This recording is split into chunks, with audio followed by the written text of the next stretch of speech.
Information Tangail report 24.com। ইতিমধ্যেই আপনারা দেখেছেন প্রায় 2 ঘন্টা যাবৎ যে শিক্ষার্থী ছাত্রছাত্রী যারা আছেন তারা কিন্তু সখীপুরে কিন্তু তারা সুষ্ঠুভাবে শান্তিপূর্ণভাবে তারা কিন্তু একটি মিছিল বের করেছিলেন, কিন্তু ইতিমধ্যেই টাঙ্গাইল ৮ সখীপুর বাসাইলের যে মাননীয় সংসদ সদস্য তিনি কিন্তু শিক্ষার্থীদের সাথেও আলাপ করেছেন। পাশাপাশি যারা ছাত্রলীগ এবং আওয়ামী লীগের যারা নেতাকর্মী ছিলেন তারা কিন্তু তার পুলিশের পেছনে কিন্তু তারা অবস্থান করেছিলেন। কিছুক্ষণ আগেই কিন্তু একটি ধাওয়া একটা ঘটনা ঘটে, যারা শিক্ষার্থী আছেন তাদের উপরে ছাত্রলীগ যারা নেতাকর্মী আছেন তারা কিন্তু একটি হামলা করেছেন। ইতিমধ্যে একটি খবর পেয়েছি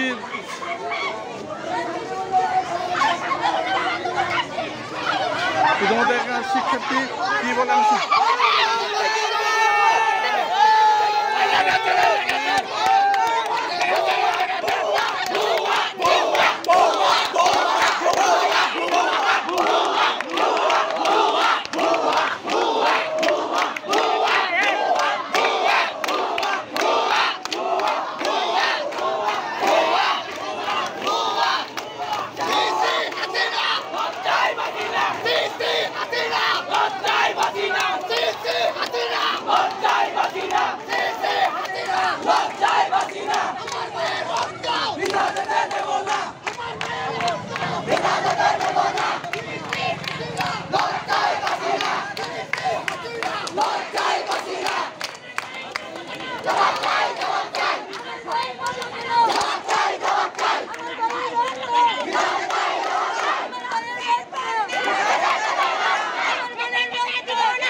আমার ভাই বললো কেন, আমার ভাই বললো কেন।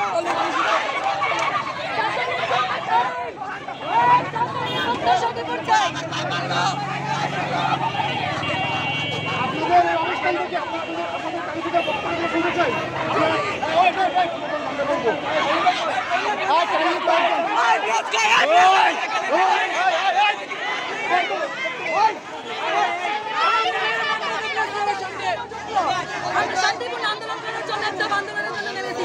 ছাত্রলীগ কেন আসলো? ছাত্রলীগ কেন আমার ভাইদের কর্মসূচিতে হাত দিল? পর্যন্ত যে আহত হওয়ার খবর, সেখানে আপনাদের শিক্ষার্থী আছে কিনা এবং থাকলে আমরা এখন পর্যন্ত জানতে পারি না। কেন আমাদের আমরা ডাকবাংলা আর হচ্ছে উপজেলা গেট আমাদের দুইটা চিপাই রাখছে, এক পাশে ছাত্রলীগ, এক পাশে হচ্ছে কি, এক পাশে পুলিশ, এক পাশে ছাত্রলীগ, এক পাশে পুলিশ আমাদের মাঝখানে রাখছিল, চিপাই রাখছিল। আমরা শান্তিপূর্ণ আন্দোলন করতে এসেছি।